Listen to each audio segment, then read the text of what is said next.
Hello everyone, मेरा नाम है शिवी। और आज हम स्टार्ट करने वाले हैं वापस से विजन आईएएस का पीटी 365 का अपडेटेड पार्ट 1, जिसमें हम फरवरी से लेके अप्रैल 2021 के करंट अफेयर्स देखने वाले हैं। इसके हमारे ऑलरेडी बहुत सारे टॉपिक्स कंप्लीट हो चुके हैं। पॉलिटी एंड गवर्नेंस हमारा हो चुका है, दूसरा इंटरनेशनल रिलेशंस हो चुका है, एनवायरमेंट वाला टॉपिक पूरा कंप्लीट हो गया है, इकोनॉमी का फर्स्ट जो फिस्कल पॉलिसी है and banking and monetary policy भी कंप्लीट हो चुका है। आज जो हम स्टार्ट करने वाले हैं payment system in the financial markets के बारे में स्टार्ट करने वाले हैं।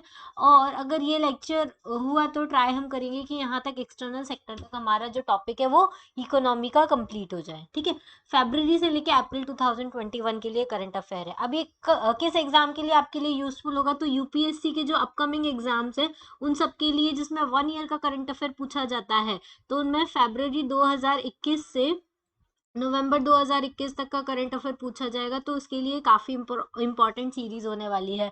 अभी जीपीएससी का एग्जाम आने वाला है। जीपीएससी का एग्जाम है 26 दिसंबर को 2021, तो इसमें भी नवंबर 2021 तक का करंट अफेयर आने वाला है।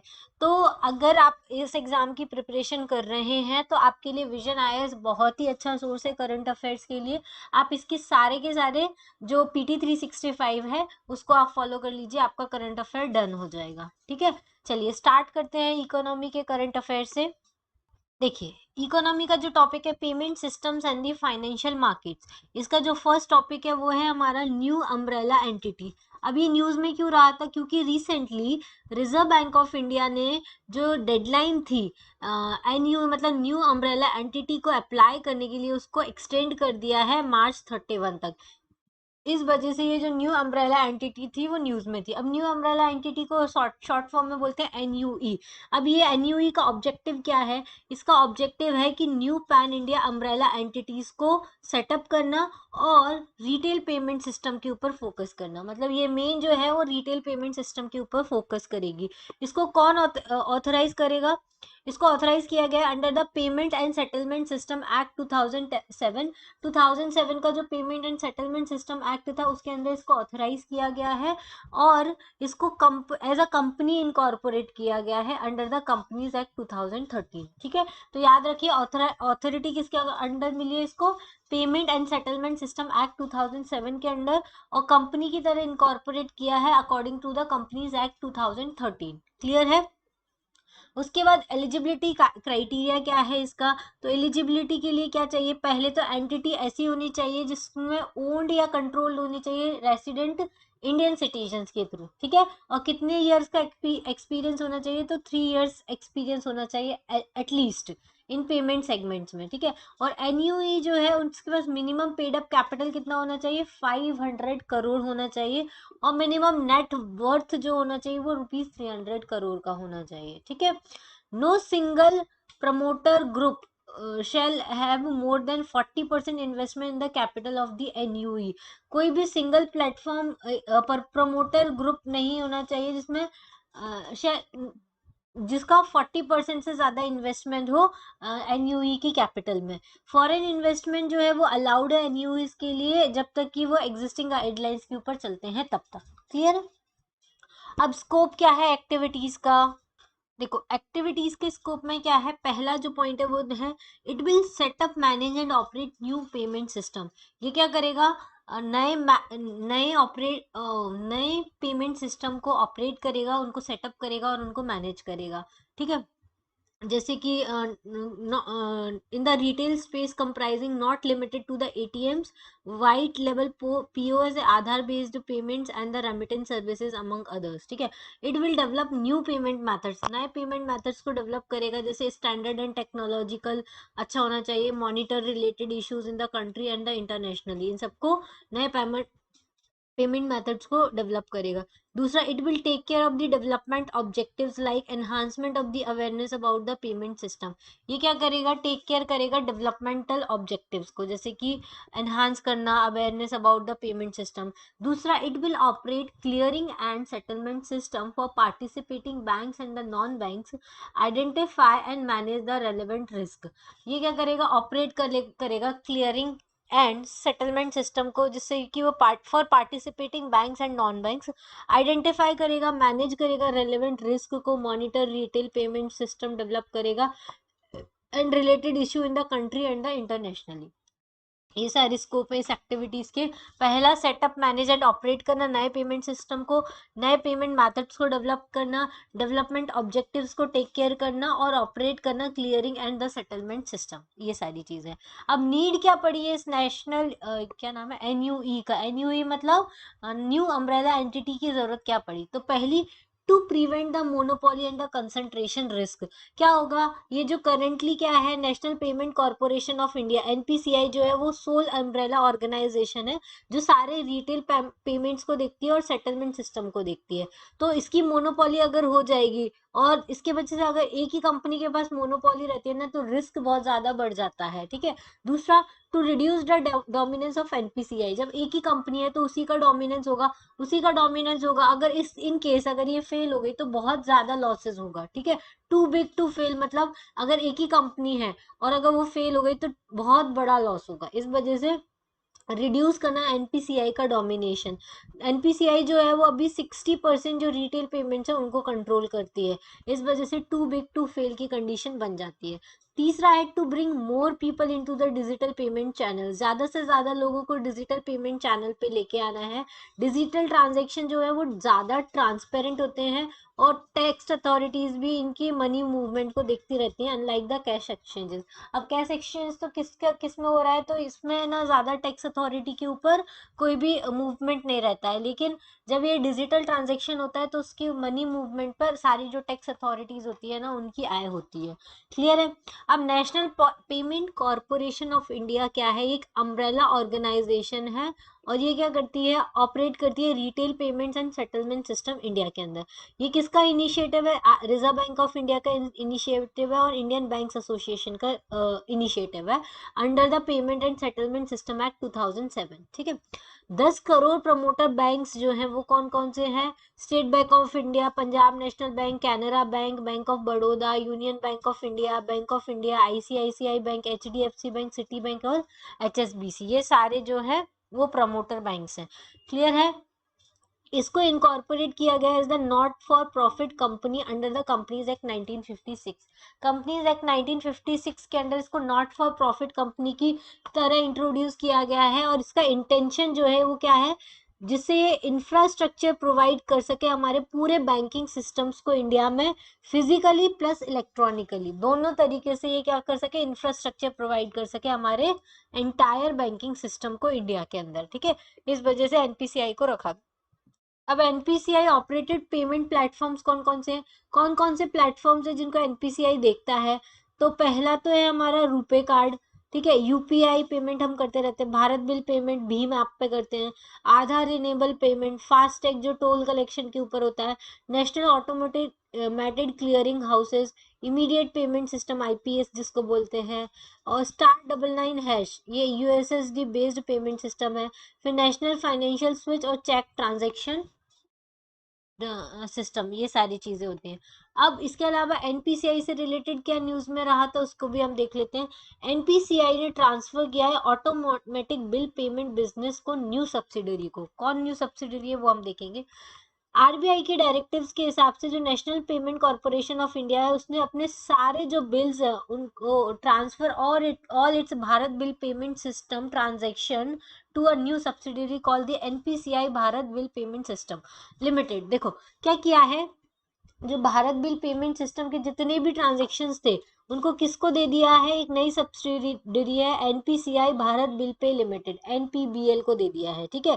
अब बीबीपीएस मतलब भारत बिल पेमेंट सिस्टम, ये है एक inter operable bill payments platform है जिसको यूज करते हैं कौन, बैंक्स यूज करते हैं, फिनटेक कंपनीज यूज करते हैं, बिलर मर्चेंट्स यूज करते हैं, ठीक है, to automated bill collections and the request solutions. NBBL मतलब national NPCI Bharat bill payment limited जो है वो इफेक्ट में आया था from April 1 and is wholly owned subsidiary of the NPCI. NBBL जो है ये 1 अप्रैल से न्यूज में इफेक्ट में आया है, और ये किसके द्वारा ओन किया गया है? एनपीसीआई के द्वारा ही ओन किया गया है। एनपीसीआई एक अम्ब्रेला ऑर्गेनाइजेशन है, वो कि payment and settlement system act 2007 के अंदर ऑपरेट करती है। इतना समझ में आया? एनपीसीआई क्या है? National payment corporation of India है, जो सारे रिटेल पेमेंट्स और सिस्टम को देखती है। क्लियर है इतना? चलिए नेक्स्ट है हमारा डिजिटल पेमेंट इकोसिस्टम। देखो, डिजिटल पेमेंट इकोसिस्टम न्यूज में क्यों रहा था? क्योंकि रिसेंटली अभी रिजर्व बैंक ऑफ इंडिया ने क्या किया है? रिजर्व बैंक ऑफ इंडिया ने डायरेक्शंस दिए हैं 2021 को पब्लिश करना to strengthen India's digital payments architecture. मतलब आरबीआई ने डायरेक्शंस दी हैं कि 2021 में स्ट्रेंथन करना है इंडिया के डिजिटल पेमेंट आर्किटेक्चर को, ठीक है। अब रिजर्व बैंक ऑफ इंडिया का ये डिजिटल पेमेंट सिक्योरिटी कंट्रोल्स जो है वो क्या क्या डायरेक्शन देता है? डायरेक्शन इशूड की गई है जिससे कि रोबस्ट गवर्नेंस स्ट्रक्चर बनाया जाए और कॉमन मिनिमम स्टैंडर्ड जो है उसको इम्प्लीमेंट किया जाए सिक्योरिटी और कंट्रोल करने के लिए डिजिटल पेमेंट प्रोडक्ट्स को। दूसरा, एप्लीकेबिलिटी में क्या है? Applicable to the regulated entities. जो रेगुलेटेड एंटिटीज है जैसे शेड्यूल्ड कमर्शियल बैंक्स हुआ, स्मॉल फाइनेंशियल बैंक्स हुए, पेमेंट बैंक्स हुए और क्रेडिट एंड इशूइंग एनबीएफसीज हुए, ठीक है, इन सब के लिए। ऑल्सो एप्लीकेबल किसके लिए? थर्ड पार्टी पेमेंट के लिए एप्लीकेशन है, ठीक है। पेमेंट ऑपरेटर्स एंड गेटवेज, इन सब के लिए क्या है? एप्लीकेबल है। किसके डायरेक्शन में है? तो regulated entities shall formulate a policy with the approval of the board for the digital payment products and the services. RE जो है वो फॉर्मुलेट करेगा पॉलिसी जिसमें वो अप्रूवल देगा डिजिटल पेमेंट प्रोडक्ट्स और सर्विसेज को। आरईज जो है वो इम्प्लीमेंट करेंगे मल्टी टायर एप्लीकेशन आर्किटेक्चर, जिसमें वो एप्लीकेशन को सेग्रीगेट करेंगे, डेटाबेस और प्रेजेंटेशन लेयर जो है उसको भी देखेंगे, ठीक है, इन द डिजिटल सर्विसेज, ठीक है। उसके बाद एक सेकेंड वेट, उसके बाद आरईज जो है वो फ्रॉड रिस्क मैनेजमेंट का काम करेंगी, रियल टाइम और near real time reconciliation framework पे काम करेंगी for all digital payment transaction between RE and the other stakeholder. Customer protection awareness and the grievance redressal mechanism होगा, मतलब कस्टमर प्रोटेक्शन के लिए काम करेंगे, अवेयरनेस के लिए काम करेंगे और ग्रीवेंस रिड्रेसल मैकेनिज्म भी रखेंगे, ठीक है। उसके बाद internet banking, mobile payments application, the card payment security control, ये सारी चीजें भी करेंगे, ओके। अब about digital payment ecosystem in India, उसको देखने के पहले हम देख लेते हैं हमारी इंडिया में डिजिटल पेमेंट्स का क्या ट्रेंड है। अब देखो, digital value to the GDP, digital payment value to the GDP increase हुई है। 2014 से 15 में इतनी थी और 2018 से 19 में 862 हो गई है, ठीक है। इसके अलावा वॉल्यूम भी इंक्रीज हुआ है डिजिटल पेमेंट का। 2014 से 15 में इतने ही लोग जो थे वो यूपीआई पेटीएम वगैरह यूज करते थे। 2018-19 में सभी लोग पेटीएम का यूज करते हैं, ठीक है। ये कोविड की वजह से भी एनहांसमेंट हुआ है, लोगों का जो विश्वास है वो बढ़ा है डिजिटल पेमेंट में, ये सारे हैं, ठीक है। अब various initiatives to taken to promote the digital payment, क्या क्या इनिशिएटिव्स लिए गए हैं डिजिटल पेमेंट को प्रमोट करने के लिए? तो पहला तो है payment and settlement system act 2007 के अंदर ये प्रोवाइड करता है regulation and supervision of the payment system in India, मतलब कैसे रेगुलेट करना है, कैसे सुपरवाइज करना है पेमेंट सिस्टम को इंडिया में। और इन्होंने आरबीआई को एज डिजिग्नेट किया as a authority for this purpose, ठीक है। उसके बाद रैशनलाइजेशन किया मर्चेंट डिस्काउंट रेट का। मर्चेंट डिस्काउंट रेट एमडीआर जो है वो एक रेट होती है जिसके ऊपर जो चार्ज किए जाती है to a merchant for the payment processing of the debit and the credit card. मतलब आप जब भी कभी भी डेबिट कार्ड या क्रेडिट कार्ड यूज कर रहे हो तो उसके ऊपर कुछ पे आपको करना होता है ट्रांजेक्शन के लिए, उसको हम बोलते हैं एमडीआर, मतलब मर्चेंट डिस्काउंट रेट, ठीक है। फिर आता है पेमेंट इंफ्रास्ट्रक्चर डेवलपमेंट फंड जो आरबीआई ने सेटअप किया है। ये एनकरेज करता है, एक्वायर करता है, डिप्लॉय करता है पॉइंट ऑफ सेल इंफ्रास्ट्रक्चर को। फिर इसके अलावा एक और इनिशिएटिव बहुत अच्छा लिया है डीजी साला। डीजी साला में क्या होता है? दूरदर्शन डीटीएच एजुकेशनल चैनल है जिसमें अवेयरनेस बताई जाती है कि कैसे आपको इलेक्ट्रॉनिक पेमेंट्स को यूज करना है और वो कैसे फ्रूटफुल होता है और कैसे इजीली एक्सेसिबल होता है, ठीक है। दूसरा है विटिया साक्षरता अभियान। इसमें क्या करता है? एक्टिवली इंगेज करता है यूथ को और स्टूडेंट को हायर एजुकेशन के लिए जिससे वो एनकरेज कर सके, मोटिवेट कर सके सारे पेयर्स को, पेईस को, जिससे वो डिजिटली जो है वो कैशलेस इकोनॉमिक ट्रांसफर कर सके फंड्स का। क्लियर है इतना?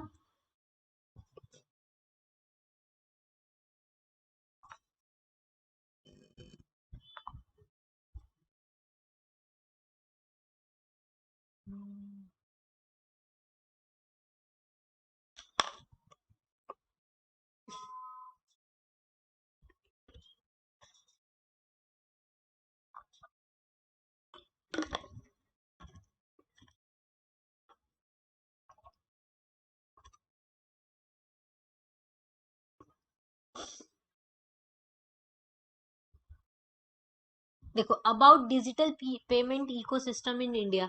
अब डिजिटल पेमेंट इकोसिस्टम का क्या है रोल इंडिया के अंदर, उसके बारे में देख लेते हैं। Payment and settlement system act 2007 है, ये डिफाइन करता है कि कैसे डिजिटल पेमेंट होता है, क्या इलेक्ट्रॉनिक फंड ट्रांसफर होता है।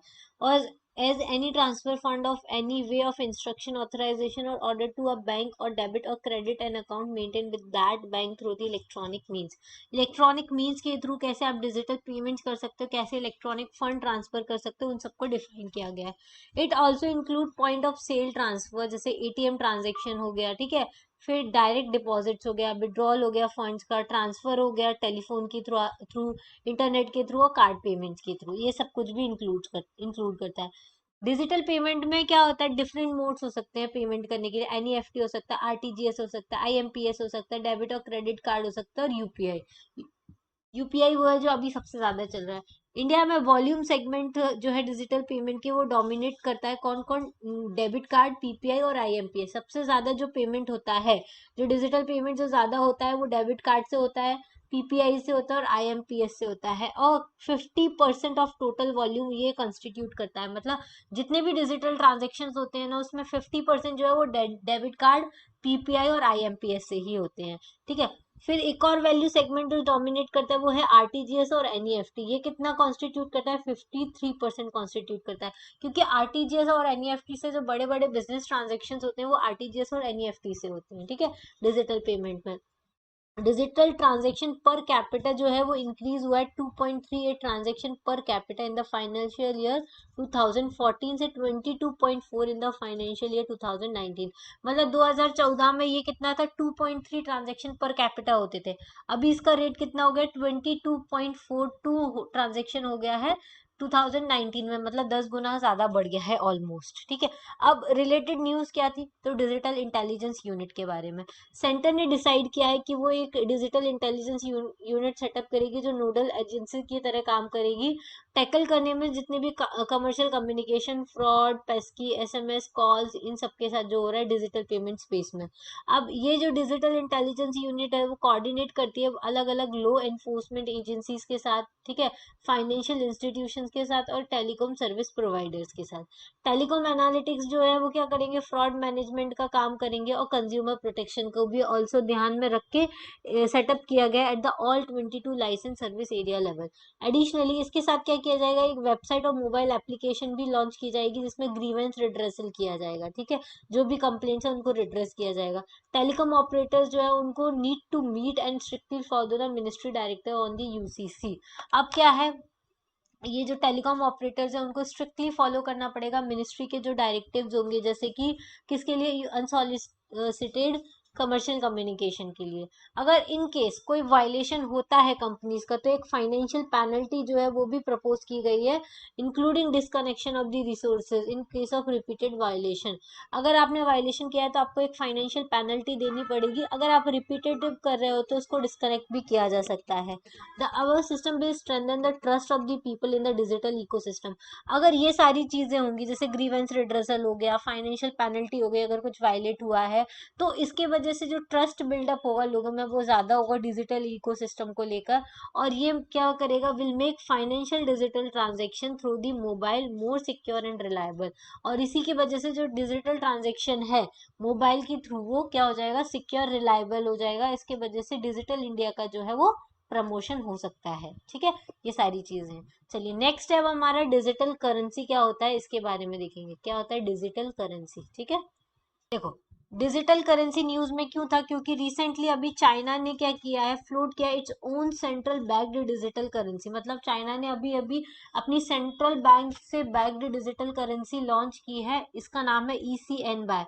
कहाँ पर की है, तो जो ट्रायल बेसिस पर ही किया है इसने। अब डिजिटल करेंसी होता क्या है, डिजिटल करेंसी मतलब इनटेंजिबल करेंसी, ऐसी करेंसी जिसको आप छू नहीं सकते हो। जैसे मान लो इंडियन रुपी है, उसको आप हाथ में ले सकते हो, छू सकते हो, कितने का कॉइन है, कितने का पैसे, कितना पैसा है, कितने का नोट है। लेकिन डिजिटल करेंसी जो होती है वो इनटेंजिबल होती है, जिसको ना जिसको ट्रांजेक्ट किया जाता है यूजिंग कंप्यूटर्स और ई वॉलेट्स के थ्रू। अब ये दो तरह की होती है, एक तो होती है जो रेगुलेट किया जाता है सेंट्रल बैंक के थ्रू, एक होती है अनरेगुलेटेड होती है। जो रेगुलेटेड होती है उसको सेंट्रल बैंक डिजिटल करेंसी बोलते हैं, और जो अनरेगुलेटेड होती है उसको वर्चुअल करेंसी बोलते हैं, ठीक है। क्रिप्टो करेंसी जो है एक वर्चुअल करेंसी है जिसमें वो क्रिप्टोग्राफी को यूज करते हैं। अब डिजिटल करेंसी होता क्या है ब्रॉडेस्ट सेंस में?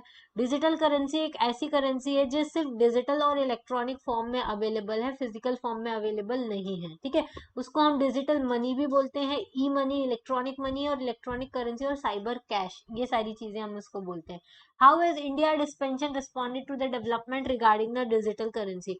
इंडिया में क्या है, despite government threats of a ban, crypto currency transaction volume have been rising. जबकि हमारी इंडिया में जो गवर्नमेंट है वो थ्रेटन करती है बैन, मतलब थ्रेटन करती है या बैन कर देती है क्रिप्टो करेंसी, उसके बाद भी क्रिप्टो करेंसी का जो ट्रांजेक्शन है वो बढ़ता ही जा रहा है। अबाउट 8 मिलियन इन्वेस्टर्स जो हैं उन्होंने 100 बिलियन रुपीज जो है वो क्रिप्टो इन्वेस्टमेंट में लगा रखे हैं, मतलब 8 मिलियन, 80 लाख इन्वेस्टर्स ऐसे हैं जिन्होंने 100 बिलियन रुपीज इन्वेस्ट कर चुके हैं क्रिप्टो करेंसी में, ठीक है। अब user registration and money inflow होता है at the local crypto exchanges such as the ZebPay पे होता है, इसका ट्रांजेक्शन जो होता है यूनो कॉइन पे होता है, और सोरिंग स्पेशली। और ये जो क्रिप्टो करेंसी का यूज जो है स्टोर करना है, ये सब 2 to 3 years के स्टार्ट से ही स्टार्ट हुआ है, ज्यादा न्यूज में रहा है। अब देखो इसकी वजह से जो लार्ज डिमांड हुई है वो डिजिटल करेंसी की हुई है, और उसके लिए अलग अलग स्टेप्स लिए गए। पहले रिजर्व बैंक ऑफ इंडिया जो है उन्होंने वॉइस किया है, आवाज उठाई है कि कंसर्न होना चाहिए अगेंस्ट द क्रिप्टो करेंसी, मतलब क्रिप्टो करेंसी सही नहीं है, इसके अगेंस्ट में आप लोगों को कंसर्न होना चाहिए क्रिप्टो करेंसी के। एट द सेम टाइम उन्होंने क्या किया है, moving forward for developing its own digital currency. मतलब रिजर्व बैंक ऑफ इंडिया क्या चाहता है कि ये जो क्रिप्टो करेंसी मार्केट में चल रही है उसका अपोज करना चाहता है, लेकिन सेम टाइम पे अपनी खुद की डिजिटल करेंसी जो है वो डेवलप करना चाहता है। आरबीआई ने एक ऑर्डर इशू किया था 2018 में, जिन्होंने उन्होंने बोला था forbidding banks from dealing in the crypto currency. जो बैंक्स क्रिप्टो करेंसी में डील कर रहे हैं उनको फॉरबिड कर देना चाहिए, ठीक है। और इस बैन को स्ट्रक डाउन कर दिया था किसने, सुप्रीम कोर्ट ने इन 2020 में सुप्रीम कोर्ट ने इस बैन को स्ट्रक डाउन कर दिया था, और ऑर्डर दिया था कोर्ट ने कि government to take a position draft a law on the matter. और उन्होंने बोला था कि गवर्नमेंट को नए लॉज लेके आना चाहिए किसके ऊपर, क्रिप्टो करेंसी के ऊपर, ठीक है। इसके बाद फिर गवर्नमेंट ऑफ इंडिया ने क्या किया था, एक लॉ लेके आए थे जिसमें उन्होंने बैन किया था mining, trading and holding of the crypto currency. मतलब एक नया लॉ लेके आई गवर्नमेंट जिसमें उन्होंने साफ साफ बोल दिया कि माइनिंग, ट्रेडिंग और जो होल्डिंग है क्रिप्टो करेंसी की वो बैन है इंडिया में, ठीक है। उसके बाद फिर और रेगुलेटरी रिजीम्स को टाइटन किया गया, और मिनिस्ट्री ऑफ कॉर्पोरेट अफेयर्स जो है उन्होंने अपने रूल्स को अमेंड किया कंपनीज एक्ट के अंदर, और मैंडेट किया firms to disclose their investment in the crypto currency. जो भी फर्म्स है जिन्होंने अपनी इन्वेस्टमेंट कर रखी है क्रिप्टो करेंसी में वो आपको क्या करनी पड़ेगी, डिस्क्लोज करनी पड़ेगी, ऐसा मिनिस्ट्री ऑफ कॉर्पोरेट अफेयर्स ने बोला है under the companies act. Clear है? फिर the measure in is in line with the government agenda that called for the banning private virtual currency such as the bitcoin. और इसके बाद government का agenda है कि वो बैन करेंगे प्राइवेट वर्चुअल करेंसी का, जो ये प्राइवेट वर्चुअल करेंसी है बिटकॉइन, इसको बैन किया जाएगा। इसके बदले में एक नया फ्रेमवर्क लेके आएगा जिसमें ऑफिशियल डिजिटल करेंसी लेके आएगा। हमने अभी बात की थी ना, आरबीआई क्या कर रहा है, जो वर्चुअल करेंसी है उसको बैन करने की कोशिश कर रहा है और अपनी खुद की नई डिजिटल करेंसी जो है वो उसका फ्रेमवर्क बना रहा है, ठीक है। तो ये तो डिजिटल करेंसी के बारे में हो गया। अब नेक्स्ट जो हमारा न्यूज में रहा था वो था द इंश्योरेंस अमेंडमेंट एक्ट 2021। देखो ये जो इंश्योरेंस अमेंडमेंट एक्ट 2021 जो था वो न्यूज में रहा क्योंकि रिसेंटली पार्लियामेंट ने इंश्योरेंस अमेंडमेंट एक्ट 2021 को पास कर दिया। अब अमेंडमेंट एक्ट बन गया है, इस वजह से न्यूज में रहा है। तो ये इसके पूछने की संभावनाएं ज्यादा है क्योंकि एक्ट है, अगर बिल होता है तो पूछने की संभावनाएं कम होती है। इस एक्ट के की प्रोविजन क्या है, इस एक्ट में अमेंड किया गया इंश्योरेंस एक्ट 1938 को, और इम्प्लीमेंट किया जाएगा फ्रॉम अप्रैल 2021 से। फॉरेन इन्वेस्टमेंट में क्या किया इन्होंने, एफडीआई को इंश्योरेंस सेक्टर में इंक्रीज कर दिया 74% तक। पहले ये कितना हुआ करता था 49%, तो 49% से इंक्रीज करके कितना कर दिया 74% तक कर दिया है। और रिमूव कर दिया है restrictions on the ownership and the control. जो पहले ओनरशिप और कंट्रोल के लिए जो भी रिस्ट्रिक्शंस थे उनको भी रिमूव कर दिया है। Such foreign investment will be subject to additional condition as prescribe by the central government. ये जो फॉरेन इन्वेस्टमेंट आएगा वो उसके एडिशनल कंडीशन जो है वो कौन प्रिस्क्राइब करेगा, सेंट्रल गवर्नमेंट कर दिए करेगा। अब इन्वेस्टमेंट ऑफ द असेट्स, अब असेट्स में किसका इन्वेस्टमेंट होना चाहिए? Act requires insurance to hold a minimum investment in the asset which would be sufficient to clear their insurance claim liabilities. Insurer जो है उसके पास मिनिमम इन्वेस्टमेंट होल्ड करना चाहिए जिससे कि वो इंश्योरेंस क्लेम्स को क्लियर करने की कैपेसिटी रखता है। अगर इंश्योरेंस जो है वो इनकॉर्पोरेट होता है और डोमिसाइल्ड है outside India, such asset must be held in India in a trust and wasted with the trustees. अगर कोई इंश्योरर ऐसा है जो आउटसाइड इंडिया रहता है या उसका डोमिसाइल आउटसाइड इंडिया का है, लेकिन उसका असेट कहाँ का होना चाहिए? इंडिया का होना चाहिए और ट्रस्टफुल होना चाहिए, वेस्टेड विद द ट्रस्टीज होना चाहिए, who must be residents of the India. मतलब कि अगर कोई इंश्योरर है वो आउटसाइड रहता है इंडिया के, मतलब उसके पास आउटसाइड का डोमिसाइल है, लेकिन उसका असेट जो होना चाहिए वो इंडिया का होना चाहिए, उसके ट्रस्टी भी जो होना चाहिए वो इंडिया के होने चाहिए, और जो ट्रस्टी होने चाहिए वो कहाँ के रेसिडेंट होने चाहिए? इंडिया के रेसिडेंट होने चाहिए। ठीक है, तभी वो जो है इन्वेस्टमेंट ऑफ असेट कहलाएगा।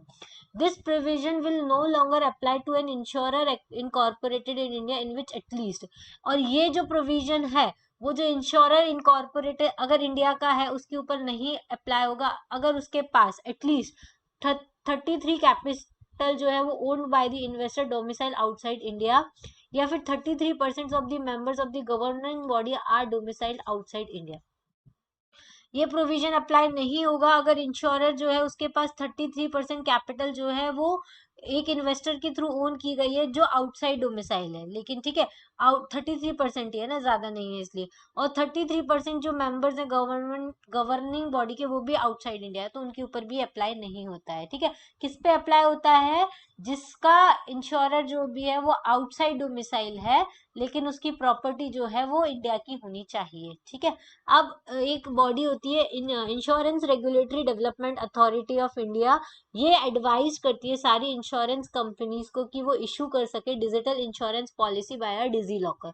अब डिजी लॉकर क्या है? एक फ्लैगशिप इनिशिएटिव है ministry of electronics and IT के अंदर, जिसमें डिजिटल इंडिया इनकॉर्पोरेशन के अंदर इसको रखा गया है। डिजिटल इंडिया मतलब डिजिटल इंडिया प्रोग्राम है गवर्नमेंट का, उसके अंदर फ्लैगशिप इनिशिएटिव है मिनिस्ट्री ऑफ इलेक्ट्रॉनिक्स का। डिजिट लॉकर क्या करता है? ये डिजिटल एम्पावरमेंट देता है सिटीजन्स को by providing access to the authentic digital documents. मतलब आपके जो सारे डॉक्यूमेंट्स है उनको ऑथेंटिक डिजिटल डॉक्यूमेंट में स्टोर कन्वर्ट करके आपको डिजी लॉकर में स्टोर करना होता है। मतलब ये सिटीजन का एक तरीके से डिजिटल डॉक्यूमेंट वॉलेट है। ठीक है, जिसमें डिजिटली सारे डॉक्यूमेंट्स जो है अवेलेबल होंगे सिटीजन के। DigiLocker can access their digital documents any time. अगर आपके पास डिजी लॉकर में जो डॉक्यूमेंट्स है उसको आप कभी भी कहीं भी क्या कर सकते हो? एक्सेस कर सकते हो legally at par with the original, और वो लीगल होते हैं और उसके लिए आपको ओरिजिनल जो आपके डॉक्यूमेंट्स है वो लाने की जरूरत नहीं होती है। फिर आईआरडीएआई ने अलाउड किया है इंश्योरर को to invest in the debt securities issued by the infrastructure investment trust and the real estate investment trust. अब ये जो आईआरडीएआई है उन्होंने इंश्योरर को अलाउ किया है कि वो इन्वेस्ट कर सकते हैं डेट सिक्योरिटीज में। कौन सी डेट सिक्योरिटीज? जिनको इंफ्रास्ट्रक्चर इन्वेस्टमेंट ट्रस्ट इशू करेगा या फिर real estate investment trust issue करेगा। समझ में आया? ये जो मूव लिया गया है वो इसलिए लिया गया है जिससे इंप्रूव किया जाए overall yield of the portfolios held by the firms, providing more long term funding to the reality sector. ठीक है, की हाईलाइट्स क्या है आईआरडीएआई के नोट में? देखो, इंश्योरेंस कंपनीज जो होती हैं वो इन्वेस्ट कर सकती हैं in the bonds of the InvITs और REITs of the any ratings. ठीक है, आईआरडीआई के नोट्स क्या है कि वो इन्वेस्ट कर सकती हैं इनविट्स का मतलब ये इंफ्रास्ट्रक्चर इन्वेस्टमेंट ट्रस्ट और रियल इन्वेस्टमेंट ट्रस्ट के अंदर किसी भी रेटिंग है। Insurance can not invest more than 10% of the outstanding date in instrument. मतलब इन जो इंश्योरेंस है वो मोर देन 10% डेट इंस्ट्रूमेंट के नहीं इन्वेस्ट कर सकता। ठीक है, एक सिंगल इन्वेट में। अब 75% of insurance investment have to be in A3 rated assets, while 25% can go on the instrument rated AA और A-। ठीक है, 75 जो इंश्योरर के पास इन्वेस्टमेंट होना चाहिए वो AAA रेटेड होना चाहिए, और 25% जो हो सकता है वो A- या फिर AA रेटेड भी होगा, वो भी चलेगा। क्लियर है। अब आज हमारा नेक्स्ट टॉपिक है एक्सटर्नल सेक्टर। हमको इसको इधर ही कंप्लीट कर लेते हैं क्योंकि हमारे पास अभी टाइम काफी बाकी है। ठीक है, एक्सटर्नल सेक्टर। एक्सटर्नल सेक्टर का जो पहला जो टॉपिक है वो है फ्री ट्रेड एग्रीमेंट। देखो रिसेंटली क्या हुआ, पार्लियामेंट्री स्टैंडिंग कमिटी जो है on the commerce called for FDA renegotiation with the Japan, Korea and ASEAN. Recently parliament standing committee ने बोला है कि एफटीए के साथ रीनिगोशिएशन करना चाहिए, एफटीए रीनिगोशिएशन करना चाहिए जापान, कोरिया और आसियन कंट्रीज के साथ। अब एफटीए क्या होता है? एफटीए मतलब फ्री ट्रेड एग्रीमेंट। नाम से ही पता चलता है कि ट्रेड एग्रीमेंट इसमें फ्री होगा, मतलब जितने भी इम्पोर्ट्स होंगे मोस्ट ऑफ द आइटम्स के, वो या तो जीरो या फिर concessional basic custom duty rate पर होंगे। ठीक है, मान लो दो कंट्रीज है, इंडिया और जापान। फॉर एग्जांपल इंडिया और जापान, इंडिया से कुछ प्रोडक्ट्स जो है वो जापान जा रहे हैं, जापान से कुछ प्रोडक्ट जो है वो इंडिया आ रहे हैं, लेकिन ये केस में इनके ऊपर कस्टम ड्यूटी नहीं होगी। क्योंकि क्या होता है, जब इंडिया का सामान जब जापान में जाता है तो किसी दूसरी इंटरनेशनल बाउंड्री में एंटर करने के पहले उसको कस्टम ड्यूटी देनी होती है। तो अगर फ्री ट्रेड एग्रीमेंट है तो ये कस्टम ड्यूटी नहीं लगेगी, या तो नेग्लिजिबल अमाउंट में लगेगी जिसके ज्यादा कोई फर्क नहीं पड़ेगा। ठीक है, अब need for the renegotiation is felt because, ये क्यों हुआ था, रीनिगोशिएशन क्यों करना पड़ा? क्योंकि नीति आयोग की स्टडी के हिसाब से utilisation rate of the free trade agreement by the Indian export is very low. कि ये जो रेट है फ्री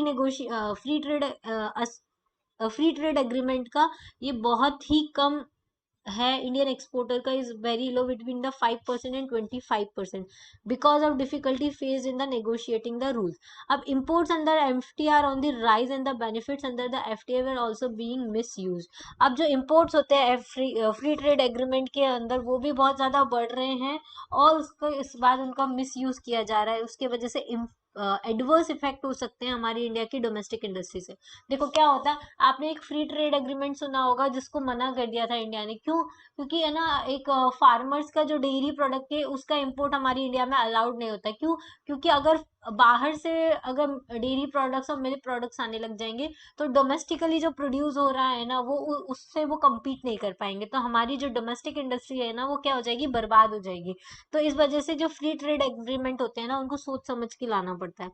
अब जो violation of the rules of origin provision for dumping of Chinese product from the Asian countries. अब क्या होता है, चाइना क्या करता है, अपने जो प्रोडक्ट्स होते हैं चाइनीज प्रोडक्ट्स उनको डंप करता रहता है इंडिया में। मान लो उसने स्टील का प्रोडक्शन किया, फॉर एग्जाम्पल उसने उसको 100 kg स्टील चाहिए थी, कहाँ पर, चाइना में चाहिए, इतनी डिमांड थी, लेकिन उसने कितनी बना दी, 120 kg बना दी, और वहां पे जो स्टील मिल रही है वो 50 रुपीज पर केजी वो सेल कर रहे हैं।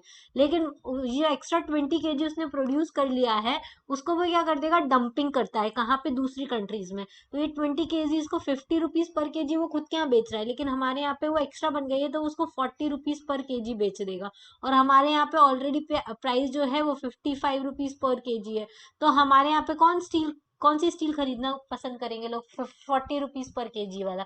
तो इसके वजह से ये जो डंपिंग की है तो उसके वजह से हमारी डोमेस्टिक इंडस्ट्री को क्या लॉस हो जाता है। ठीक है, तो इस वजह से जो rule of origin criteria needed to determine national source of a product, अब ये रूल्स ऑफ ओरिजिन जो है उसके क्राइटेरिया में ये जरूरी है कि नेशनल सोर्स क्या है प्रोडक्ट का, ये आपको डिटरमाइन करना है। दूसरा, India trade deficit with the Asian had increased over the year. अब इंडिया जो ट्रेड करता है आसियान कंट्रीज के साथ, उसमें जो डेफिसिट है वो इंक्रीज हो रहा है। मतलब अगर इंडिया जो है वो प्रोडक्ट भेज रहा है 100 kg, ठीक है, और आसियन कंट्री से जो आ रहा है 200 kg, तो कितने किलो का डिफरेंस हो गया, 100 kg का डिफरेंस हो गया इंडिया की तरफ से। तो 100 kg डेफिसिट चल रहा है, इसको बोलते हैं इंडिया का ट्रेड डेफिसिट है आसियान के साथ, और वो इंक्रीज होते जा रहा है। अभी 100 है, बाद में 200 हो जाएगा। तो ये ट्रेड डेफिसिट भी क्या हो रहा है, इंक्रीज हो रहा है। इस वजह से रीनेगोशिएशन करने की जरूरत पड़ी है। अब टाइप्स ऑफ ट्रेड एग्रीमेंट्स कौन कौन से होते हैं, तो देखो, Preferential trade agreements is an agreement in which two or more parents give preferential right of entry to the certain product। इसमें दो और दो से ज्यादा पार्टनर्स होते हैं वो प्रेफरेंशियल राइट देते हैं किसी सर्टेन प्रोडक्ट की एंट्री के लिए। ये एक पॉजिटिव लिस्ट मेंटेन्ड होती है इसमें कि जो प्रोडक्ट डोमेस्टिक इंडस्ट्री में उसको compete नहीं करेंगे उन प्रोडक्ट की परमिशन दे देते हैं। ठीक है, अब फ्री ट्रेड एग्रीमेंट ये एक नेगेटिव लिस्ट होती है प्रोडक्ट्स एंड सर्विसेज की, through by the negotiating the countries on which the terms of FTA are not applicable, and this is more comprehensive than the PTA। ठीक है। अब फिर आता है कॉम्प्रिहेंसिव इकोनॉमिक कॉपरेशन एग्रीमेंट, ये बाइडर होता है than about to end covers the negotiation on the trade and tariff, trade और टैरिफ दोनों पे ही नेगोशिएट करता है। फिर नेक्स्ट होता है कॉम्प्रिहेंसिव इकोनॉमिक पार्टनरशिप एग्रीमेंट, ये ज्यादा कॉम्प्रिहेंसिव होता है than CECA and encompass trade facilitation and the custom cooperation competition in the IPR, ये सारी चीजें भी ये इंक्लूड करता है।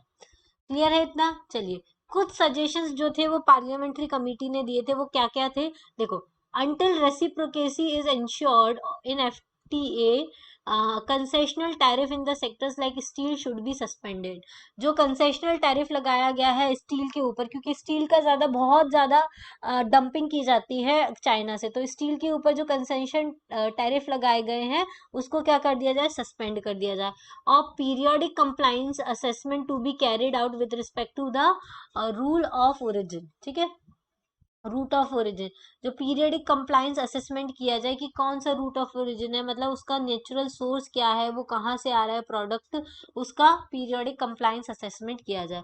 Recommended more international trade agreements that are beneficial to the country, और रिकमेंड किया है उन्होंने कि ज्यादा से ज्यादा इंटरनेशनल ट्रेड एग्रीमेंट करने, ऐसे करने हैं जो कंट्री को बेनिफिट दे। समझ में आया?